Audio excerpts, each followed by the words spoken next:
오늘 말씀은 마가복음 14장 32절에서 42절까지의 말씀입니다. 제목은 일어나라 함께 가자라는 제목으로 말씀을 증거하겠습니다. 자, 마가복음 14장 32절에서 42절 먼저 보도록 하겠습니다.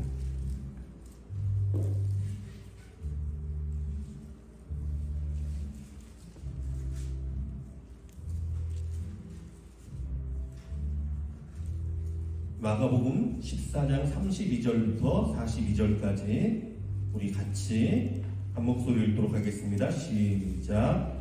그들이 겟세마네라 하는 곳에 이르매 예수께서 제자들에게 이르시되 내가 기도할 동안에 너희는 여기 앉아 있으라 하시고 베드로와 야고보와 요한을 데리고 가실새 심히 놀라시며 슬퍼하사 말씀하시되 내 마음이 심히 고민하여 죽게 되었으니 너희는 여기 머물러 깨어있으라 하시고 조금 나아가사 땅에 엎드려 될 수 있는 대로 이때가 자기에게서 지나가기를 구하여 이르시되 아빠 아버지여 아버지께는 모든 것이 가능하오니 이 잔을 내게서 옮기시옵소서. 그러나 나의 원대로 마옵시고 아버지의 원대로 하옵소서 하시고 돌아오사 제자들이 자는 것을 보시고 베드로에게 말씀하시되 시몬아 자느냐 내가 1시간도 깨어있을 수 없더냐 시험에 들지 않게 깨어있어 기도하라. 마음에는 원이로되 육신이 약하도다 하시고 다시 나아가 동일한 말씀으로 기도하시고 다시 오사 보신즉 그들이 자니 이는 그들의 눈이 심히 피곤함이라. 그들이 예수께 무엇으로 대답할 줄을 알지 못하더라. 세 번째 오사 그들에게 이르시되 이제는 자고 쉬라. 그만하면 때가 되었다. 때가 왔도다. 보라 인자가 죄인의 손에 팔리느니라. 일어나라 함께 가자. 보라 나를 파는 자가 가까이 왔느니라. 아멘. 제가 결혼식 주례를 쓰잖아요. 그러면은 신랑 신부에게 꼭 축복해주는 말씀이 있습니다. 구약에 있는 아가서 말씀을 통해서 일어나서 함께 가자라는 말씀으로 진정한 사랑, 진정한 기쁨, 함께하는 진정한 축복에 대해서 말씀을 꼭 전해줍니다. 아가서 2장 13절 말씀이에요. 우리 같이 한번 읽어볼까요? 시작. 무화과 나무에는 푸른 열매가 익었고 포도나무는 꽃을 피워 향기를 토하는구나. 나의 사랑, 나의 어여쁜 자야. 일어나서 함께 가자. 이 말씀이 얼마나 좋은지 몰라요. 사랑하는 우리 주님이 나를 향해 손을 내밀어 주시는 모습입니다. 저는요 우리 주님의 이런 모습을 묵상하면 마음에 감동이 와요. 맞아, 우리 주님 같은 분이 없지. 부족한 내 모습을 바라보시면서도 야, 너 왜 이렇게 못났냐 말씀하지 않으시고 나의 사랑, 나의 어여쁜 자야. 우리 주님은 항상 그렇게 말씀하세요. 여러분 보시고도 마찬가지일 거예요. 우리가 실수하고 좀 못났어도 주님 우리 보실 때 나의 사랑, 나의 어여쁜 자야 말씀하시는 분. 낙심과 실패 가운데 주저앉아 있고 쓰러져 있어도 너 왜 바보같이 이러고 있냐 이러지 않으시고 손 내밀어 주시고 일어나자 함께 가자 말씀하시는 분. 엘리야가 죽겠다고 로뎀나무 아래에 누워있을 때도 천사를 보내서 하나님의 사자가 오셔서 그를 어루만져 주시고 떡을 주시고 물을 주시고 다시금 일어날 힘을 주셨어요. 여호와의 성 호렙으로 인도하시는 분. 이런 분이 없습니다. 정말 이런 분이 어디 있습니까? 축복의 골짜기 열매와 꽃이 가득한 소망의 언덕을 말씀하시며 그곳에 함께 가자며 나를 이끌어 주시는 분. 무화과 나무에는 푸른 열매가 익었고 포도나무는 꽃을 피워 향기를 토하는구나. 언제까지 그렇게 누워있을래? 언제까지 주저앉아 있을래? 나의 사랑, 나의 어여쁜 자야. 일어나자. 함께 가자. 말씀하시는 분. 정말 완전한 사랑이고 완전한 축복 아닙니까? 그래서 신랑 신부된 두 사람에게도 이 얘기를 꼭 해줘요. 이 예수님처럼 기다려주고 손 내밀어주고 일으켜주고 함께 걷는 축복의 길을 걷는 가정이 되시라. 이 예수님 바라보고 함께 걸어라. 예, 이렇게 말씀을 격려하고 축복합니다. 정말 우리 예수님은요, 완전한 사랑으로 우리를 인도하시는 분이십니다. 그런데 신약에 와서 말씀을 읽다 보니까 이 동일한 표현을 예수님이 똑같이 말씀하시는 부분을 발견하게 됐습니다. 마가복음 14장 42절 우리 같이 읽어볼까요? 시작.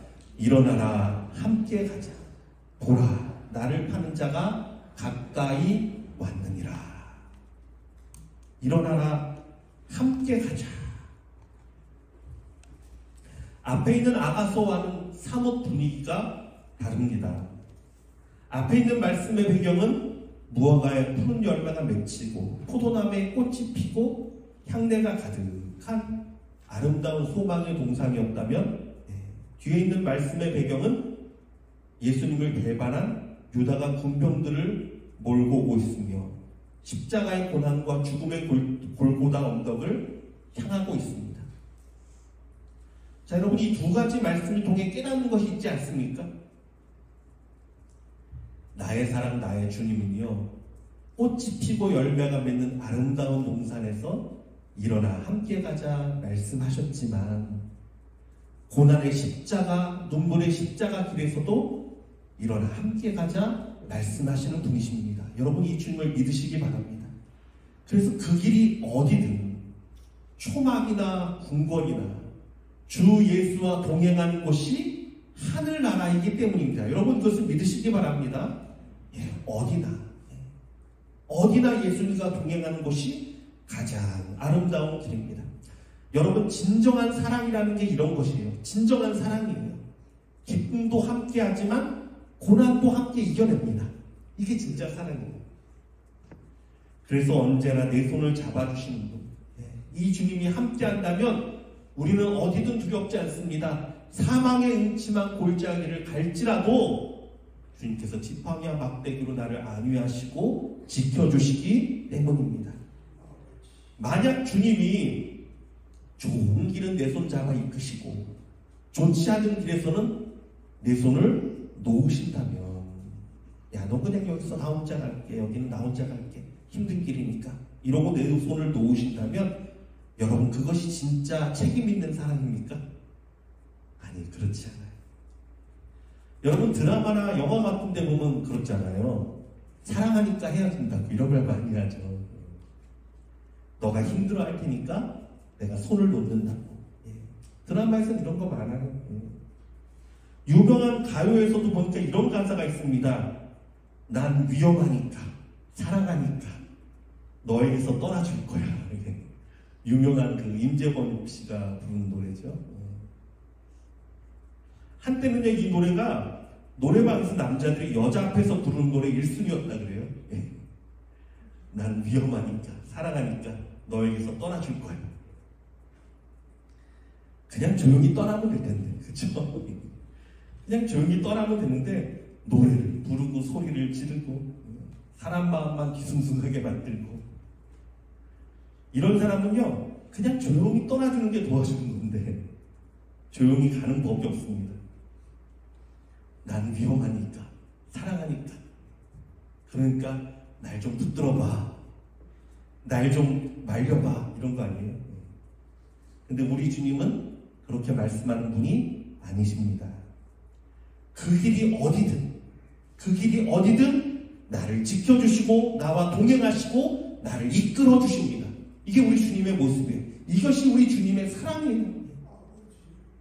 다니엘의 세 친구도 풀무불에 있었지만 우리 주님이 함께 하셨습니다. 요셉이 감옥에 갇혔을 때도 하나님은요 함께 하셨습니다. 그와 동행하셨습니다. 거친 광야 40년 동안에도요 우리 주님 한 번도 떠나지 않고 동행하셨습니다. 이것이 사랑이에요. 능력 있는 우리 주님은요 끝까지 책임지십니다. 끝까지 붙드십니다. 끝까지 인도하십니다. 그래서 우리도 끝까지 예수님 손 붙들고 나아가는 것입니다. 여러분, 기도에 대해서도 한번 생각해 볼까요? 여러분, 이 땅에서 기도하지 않아도 되는 사람 딱 한 명 있습니다. 누굴까요? 예수님이죠. 예수님은 기도 안 하셔도 돼요. 왜? 그분이 하나님이시잖아요. 하나님의 마음을 그냥 다 아시는 분이시잖아요. 하나님도 예수님의 마음을 그냥 다 알잖아요. 기도 안 해도 되는 분이에요. 생각해 보십시오.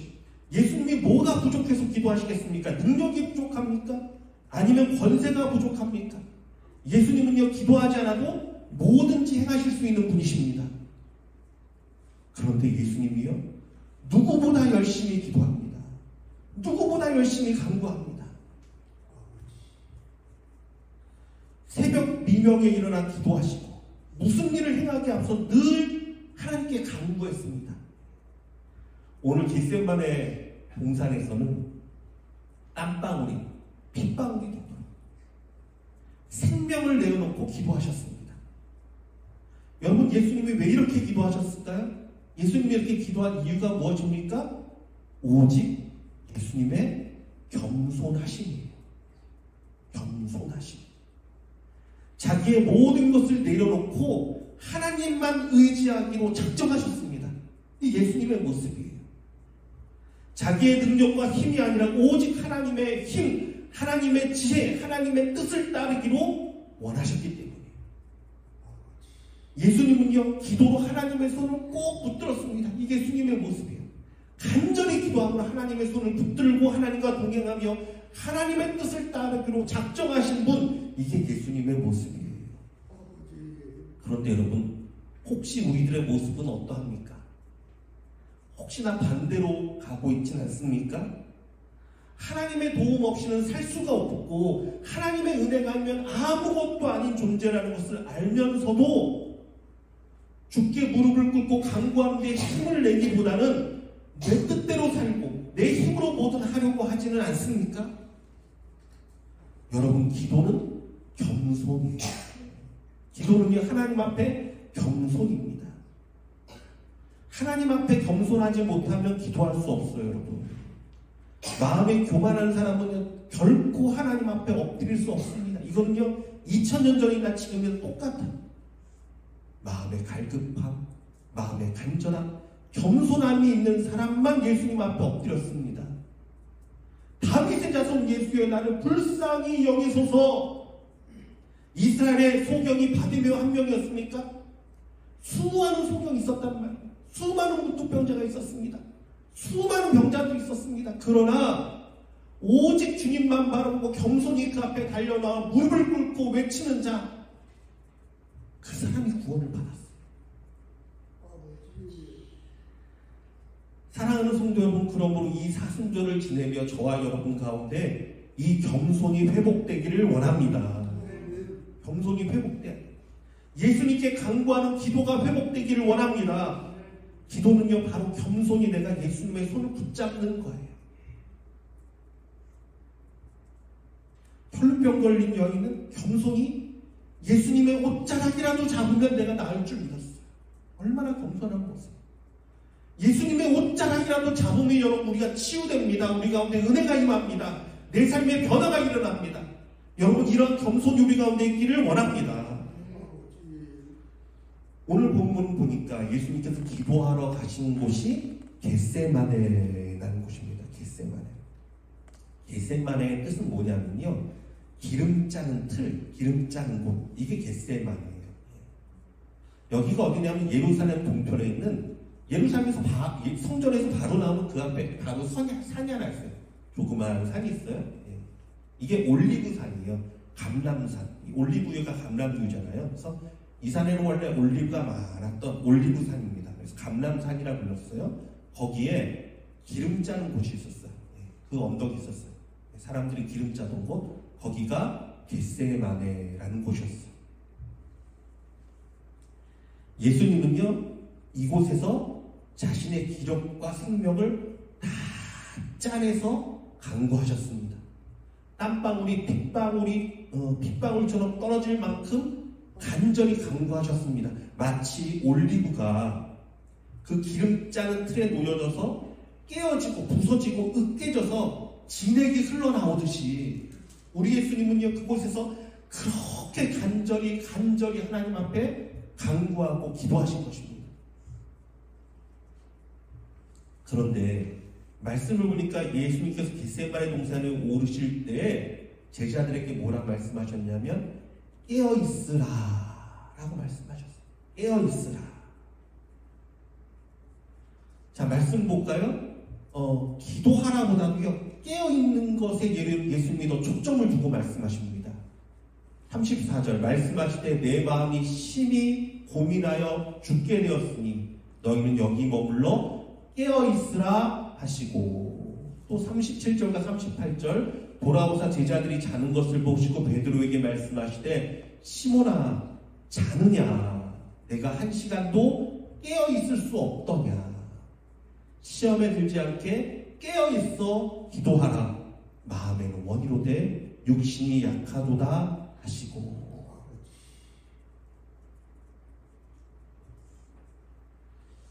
기도하라는 것보다 깨어있으라는 말씀을 더 강조하십니다. 왜 그럴까요, 여러분? 여러분, 기도고 뭐고요? 잠들면 아무것도 못해요. 잠들면 끝장이에요.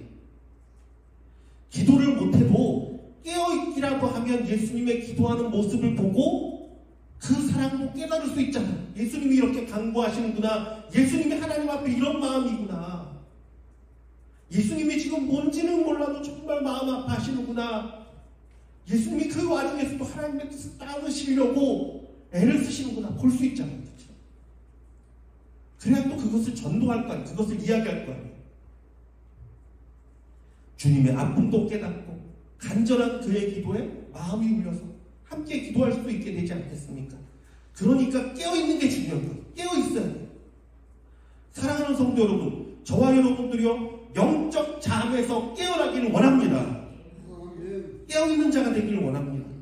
이 사순절을 지낼 때 예수님의 아픔도 예수님의 눈물도 그 십자가의 사랑도 아무런 느낌 없이 아무런 감각 없이 아무런 생각 없이 이게 뭐죠? 영적으로 잠들어 있는 거예요, 여러분. 그러면 안 돼요. 그러면 안 돼요. 내가 기도할 줄 모르고 그런 사람 있잖아요. 그럴 수 있잖아요. 내가 기도할 줄 몰라. 기도하려고 눈만 감으면 10초만 지나면 아무 생각도 나지 않아. 그런 사람이 있어요. 괜찮아요. 여러분, 그래도 깨어서 기도의 자리에 나와야 돼요. 함께 기도할 때 앉아라 있어야 돼요. 앉아라도 있어야 돼요. 주님 바라봐야 돼요. 말씀을 펴놓고 예수님의 말씀을요 읽어야 돼요. 예수님의 모습을 따라가야 돼요. 내가 깨어있어야 돼요. 영적으로 잠들면 끝장이에요. 깨어있으면 하나님의 기도의 마음을 부어주십니다. 깨어있으면 성령님이 우리 가운데 기도의 영을 부어주십니다. 깨어있으면 성령님이 역사하십니다.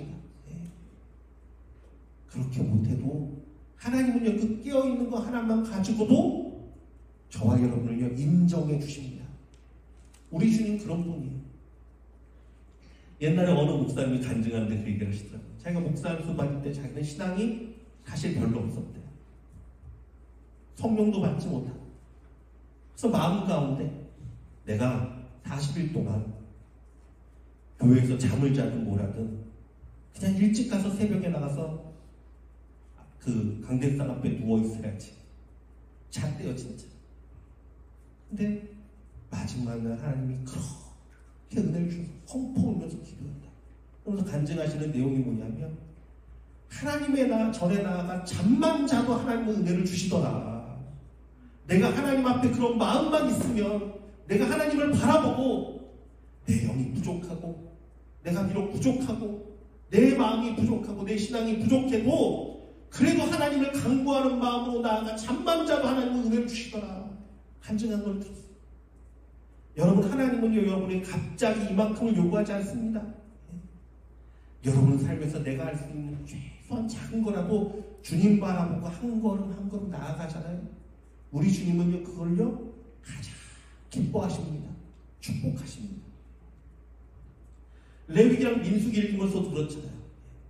어떤 사람은 소를 잡아들이고 송아지를 잡아들이고 염소를 잡아들여도 힘이 없고 부족한 사람은 어떻게 해요? 비둘기를 잡아서 하나님이 다 받으세요. 받으세요. 사람의 목에 하나님이 다 기뻐하십니다. 문제는 무엇입니까? 내가 하나님 앞에 정성을 다하고 마음을 다하고 내 뜻을 다하고 내 목숨을 다하고. 사랑은 이런 것입니다. 부족해도 약해도 주님 바라보고 나아가는 것이에요. 마치 십자가에 예수님과 내가 아무 상관도 없는 사람처럼 사순절도 고난주간도 부활절도 영적으로 잠든 사람처럼 아무런 감격 없이 생각 없이 보낸다면 어떻게 예수님을 사랑한다라고 말할 수 있겠습니까? 사랑은 함께하는 것입니다. 부족해도 함께하고 약해도 함께하고 함께 아파하고 함께 눈물을 흘리고 함께 기뻐하고 함께 이겨나가는 것임을 믿으시기 바랍니다. 예수님은요, 죽을 것 같은 고통 가운데 정말 힘든 가운데 간구하셨지만 제자들은 뭘 하고 있었다고요? 졸고 있었던 것이 아니에요. 보니까 자고 있었다. 자고 있었다. 하지만 우리 주님이요, 참 이렇게 좋은 분이 가서 야, 이 못된 놈들아, 어떻게 너희가 이럴 수 있느냐, 너희가 이러고도 내 제자냐 혼내시는 것이 아니라 뭐라 말씀하십니까? 마음에는 원이로되 육신이 약하구나.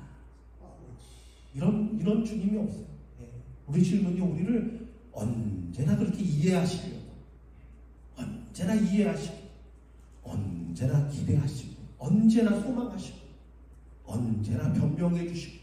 그렇죠? 사단은 우리를 참소하는 자잖아요. 하나님 앞에 참소하고 죄를 고백하고 죄를 고발하고. 사단은 그래. 우리 가운데 죄를 자꾸 들춰내서 어떻게 죄책감이 들고 자꾸 그렇게 만드는 게 사단이라면, 예수님은 어떠하십니까? 용서해 주시고 사랑해 주시고 믿어 주시고, 아버지 한 해만 더 참아주세요. 내가 열심히 거룩줘서 열매 맺게 하겠습니다. 한 해만 더 참아주세요. 이게 우리 예수님의 모습이에요. 마음은 원이로되 육신이 약하도다. 그렇지만 여러분 생각해 보십시오. 예수님은 어땠습니까? 예수님의 육신은 특별히 강했나요? 예수님은 아프지 않으셨을까요? 예수님은 힘들지 않으셨을까요? 아닙니다. 우리 예수님은요, 더 약하신 분. 왜 그렇습니까? 우리 인간의 모든 질고와 아픔과 병을 다 겪으시는 분. 우리의 약함을 다 책임을 하셔야 되잖아요. 예수님은요, 똑같이 힘들고, 아니 제자들보다 몇 배 더 힘들죠. 왜 그렇습니까? 제자들은 그냥 뒤에 있잖아요. 예수님이 항상 앞에서 병자 고쳐주시고 낫게 하시고 계속 예수님이 쉬지 않고 사역하셨잖아요. 예수님이 훨씬 더 피곤하고 예수님이 훨씬 더 지치고. 그런데 예수님은요, 마음이 달랐습니다. 마음이 달랐습니다. 36절 말씀이에요. 이르시되 아빠 아버지여, 아버지께는 모든 것이 가능하오니 이 잔을 내게서 옮기시옵소서. 그러나 나의 원대로 마옵시고 아버지의 원대로 하옵소서 하시고. 예수님의 기도를 보니까 아빠라는 단어를 사용하죠. 아바 아버지, 아빠 아버지. 아주 친근한 표현입니다. 아빠라는 표현이 우리말로 말하자면 진짜 아빠예요. 아빠. 아빠 하나님, 이렇게 부르는 거예요.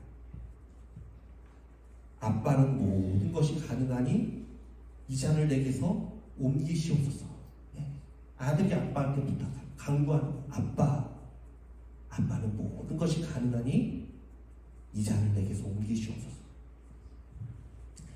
그 십자가의 고통과 수치, 사망, 우리 죄에 대한 처참한 형벌은 예수님으로서도 견디기 힘든 두려움과 근심이었습니다. 우리 예수님도 할 수만 있다면 그 고난의 잔을 피하고 싶은 것이 사실이에요. 왜? 인간이신 예수님이잖아요. 완전한 하나님이시지만 그 고통은 인간으로 다 겪어야 되는 거잖아요. 예수님도 그것을 옮기고 싶었습니다. 어떤 목사님은 또 그 책을 보니까 이렇게도 고백을 했어요. 예수님이 이렇게 그 힘들어하셨던 이유는 죄에 대한 사망과 고통뿐만 아니라 죄에 대한 인간의 모든 죄를 짊어지셔야 하는 그 죄에 대한 처참함, 그 죄에 대한 그 처참함을 느꼈기 때문이다. 맞아요. 그것도 있겠죠. 우리 예수님은 진실하신 분이십니다. 그래서 솔직하게 아버지에게 고백합니다. 너무 두려워, 너무 힘들고. 하지만 그의 기도의 핵심은 뭐냐면 내 뜻대로가 아닌 아버지의 뜻대로 되기를 원한다라는 것이었어요. 이게 핵심이죠. 다시 말해 예수님의 기도는 뭐냐면요, 내 뜻을 꺾어서, 아버지 내 뜻은 내 생각은 이렇지만 내 뜻을 꺾어서 아버지의 뜻을 내가 따르길 원합니다. 내 마음이 아버지의 뜻과 같이 되기를 원합니다. 내가 아버지의 마음을 따르기 원합니다. 이 기도예요. 그러니까 이것이 얼마나 힘든 기도입니까? 나를 꺾는 것보다 더 힘든 게 있습니까, 여러분? 여러분, 우리 삶 가운데 나를 꺾는 게 제일 힘들단 말이에요. 나를 꺾는 기도예요. 많은 사람들이 하는 기도와는 너무나 다릅니다. 사람들은요, 하나님의 뜻을 꺾어서라도 내 뜻이 이루어지길 간구합니다. 내 뜻이 이루어지길 간구합니다. 하지만 주님은 기도를 통해서 자신의 의지와 생각을 꺾고 오직 아버지의 뜻을 따르기 위해서 땀방울이 핏방울이 되도록 기도하신 분이에요. 아버지의 뜻을 따르기 위해서. 그런데 안타까운 것은 제자들 중에서도요, 예수님의 마음을 헤아리거나 같은 마음으로 아파했던 제자가 단 한 명도 없었다는 사실. 한 명이라도 예수님의 이 마음을 좀 느꼈다면, 예수님의 이 고통과 예수님의 눈물을 좀 알았다면, 그 마음을 조금이라도 공유했다면 잠들 수 없었을 거예요. 근데 한 명도 같이 한 제자가 없었습니다.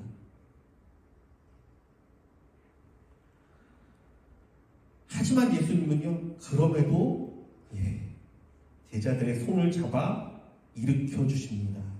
일어나라, 함께 가자. 세 번째죠.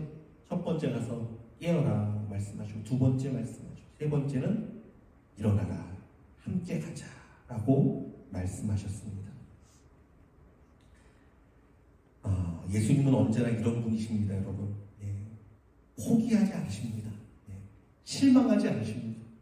이게 너무 놀라워요, 여러분. 제자들도요, 예수님이 그들을 보고 실망하지 않으셨어요. 포기하지 않으셨어요.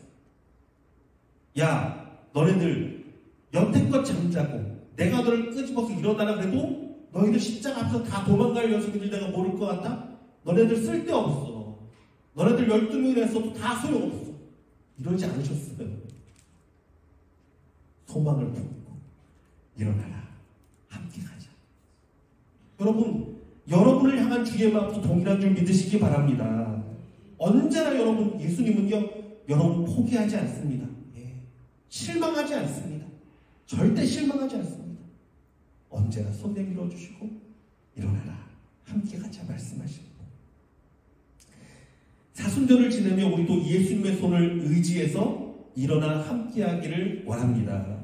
함께 걷는 자들이 되기 원합니다. 자, 말씀의 적용 부분 잠깐만 나누겠습니다. 첫 번째, 일어나야 합니다. 일어나야 해요. 일어나는 게 먼저예요. 여러분, 이 세상은요, 피곤한 시대예요. 여러분, 이 시대는 피곤한 시대예요. 다 피곤해요. 일이 많은 사람은 일이 많은 대로 피곤하고, 일이 없는 사람도 일 없는 대로 할 일 없어도 피곤해요. 피곤합니다. 세상에 지친 피곤한 몸. 한병철 씨가 쓴 피로사회라는 책에 이런 글이 나와요. 먼저 읽어드릴게요.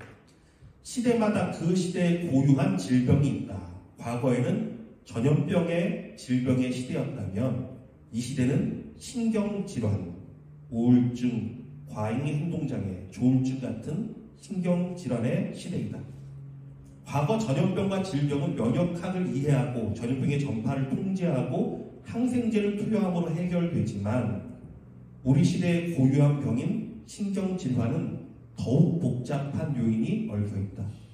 정보 시스템, 커뮤니케이션, 생산 시스템 모두 과부하가 걸려있다.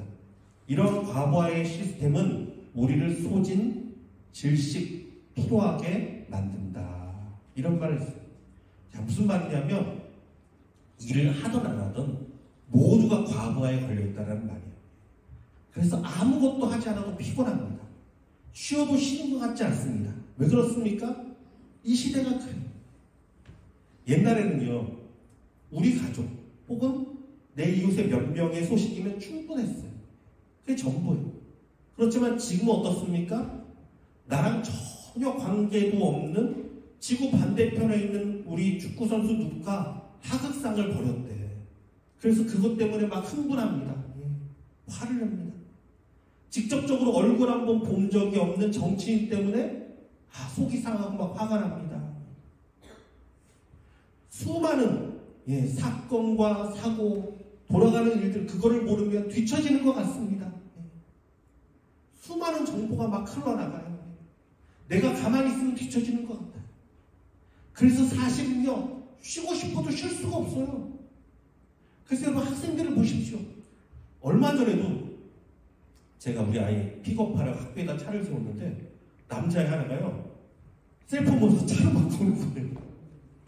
부딪힐 뻔했어요. 그냥 앞도 안 보고 그냥 와요. 그냥 셀폰만 보고 있어요. 얼마나 피곤합니까? 이게 얼마나 피곤하고 쉬지를 못해요. 한국에 가니까 지하철을 타니까요, 와, 다 이거만 보고 있어요. 선 사람은 서서 셀폰을 보고, 앉은 사람은 앉은 사람 셀폰 보고. 잠시도 쉬지를 못합니다. 뭐라도 해야 돼요. 셀폰이라도 보고 있지 않으면 불안해요. 이걸 놓지 못해요. 아이들은요, 게임을 놓지 못합니다.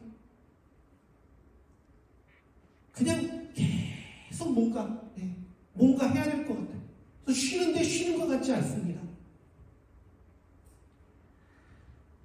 시골 언덕에서 소를 풀을 뜯게 다 풀어놓고 언덕에 누워서 하늘을 멍하니 바라보며 눈을 감고 잠을 자는 냇가에서 시냇물에 발을 담그고 물장구를 치면서 그런 좀 여유로운 진짜 쉼을 좀 가지면 좋은데 그럴 시간이 없어.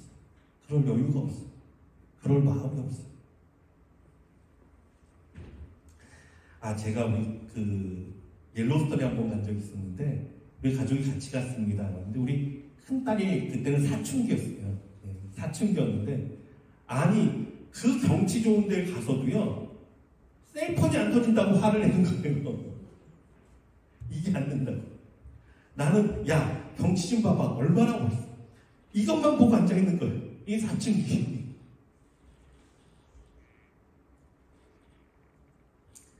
피곤합니다. 피곤하다는 것은 뭐냐면요, 곧 우리로 아무것도 못하게 만들어요. 아무것도 못하게 만들어요. 피곤하니까 기도하지 못하고, 피곤하니까 말씀 못 읽고, 피곤하니까 수요 예배, 새벽 예배 못 나오고, 피곤하고 지치니까. 그러나 여러분, 주님과 함께 하려면 일어나기를 부탁드립니다. 일어나는 자가 되기를 원합니다. 예수님은요, 38년 된 병자에게 말씀하셨습니다. 일어나 내 자리를 들고 걸어가라. 일어나라. 너가 언제까지나 거기 앉아서 불평만 하고 원망만 하고 있겠느냐. 예수님이 너 앞에 있는데 일어나 내 자리를 들고 걸어가라. 아주 강하게 말씀하셨어요. 사랑하는 성도 여러분, 여러분이 낙심의 자에서 일어나는 자들 되기를 원합니다. 여러분의 실패자에서 일어나는 자들 되기를 원합니다. 여러분의 그 게으름과 무기력 자리에서 일어나는 자들 되기를 원합니다. 일어나야 돼요. 사순절에 일어나야 돼요. 내가 힘을 내야 돼요. 내가 주님 바라보고 일어서야 합니다. 그래서 하나님을 위해 뭔가 하든 어떤 것이든 예수 그리스도를 위해서 내가 일을 해야 돼요. 뭔가 나아가야 돼요. 말씀을 봐야 돼요. 기도해야 돼요. 그러지 않으면 그냥 누워서 그냥 보내는 거예요. 죽은 영혼처럼. 여러분, 일어나는 자가 되기를 원합니다. 우리 주는 내게 손을 내밀고 말씀하십니다. 일어나라. 일어나라. 자, 두 번째, 예수님과 함께해야 합니다. 함께하는 것이 축복, 함께하는 게 은혜. 함께한다는 것은 주님을 따라서 같이 걸어가는 것입니다. 사순절에 예수님의 발자취를 묵상하는 것입니다. 예수님의 고난과 예수님의 사랑을 기억하는 것입니다. 제자들도 완벽할 수 없었습니다. 말씀드렸잖아요. 예수님의 고난을 보고 다 도망갔어요. 다 도망갔어요. 그러나 괜찮습니다. 왜? 포기하지 않으면 돼요, 여러분.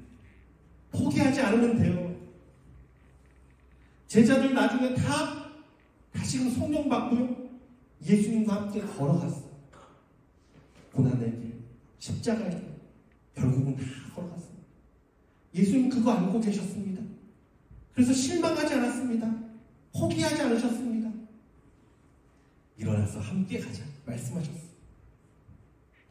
다 아셨음에도 불구하고 왜? 언젠가는 마음을 돌이키고 함께할 것을 아셨기 때문에, 아니 믿으셨기 때문에. 여러분, 우리가 주님을 믿어야 하잖아요. 근데요, 예수님이 나를 믿어주십니다. 이걸 알기 원합니다. 내가 주님을 믿기 전에 주님이 나를 먼저 믿어주셨어요.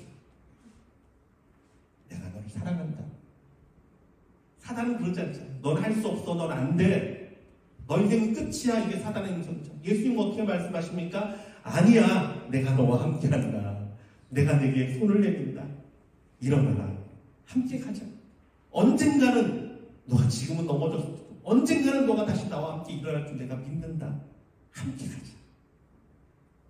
내가 도와줄게. 내가 힘줄게. 여러분이 예수님의 말씀을 의지하여 일어나 함께하는 자가 되기를 원합니다. 꽃길만 걸어가는 건 아닙니다. 아까 아가서에 나온 동산, 아름다운 길만 걸어가는 거 아니에요. 때로는 십자가의 고난의 길도 주님 의지해서 걷는 것입니다. 예수님은요, 자기 십자가를 지고 나를 따르라 라고 말씀하신 분이, 그렇죠? 자기 십자가가 다 있습니다. 그러나 예수님이 이 말씀도 하셨습니다. 내 멍에는 쉽고 가볍다. 예수님을 따라 걸으면 예수님이 우리의 멍에를 함께 매주십니다. 자, 그래서 전에도 한번 보여드렸죠? 이게 이스라엘의 멍에예요. 이스라엘은 이렇게 멍에를 매게 합니다. 한 마리가 끌지 않습니다. 두 마리가 끄는데, 한 마리는 어미소나 아빠소, 한 소가 끌고요. 그 옆에 작은 소가 함께 끌게. 무엇이죠? 배우는 거예요. 실제로는 어미소가 끌고 나갑니다. 힘들게 끌고 나갑니다. 쟁이를 끌고 나갑니다. 그러면 덜레 작은 송아지는 엄마 소 따라서 다른, 그러면서 멍에를 배우는 거예요. 이게 이스라엘의 멍에를 매게 하는 방법입니다. 이게 예수님이 우리에게 멍에를 매시는 방법이에요.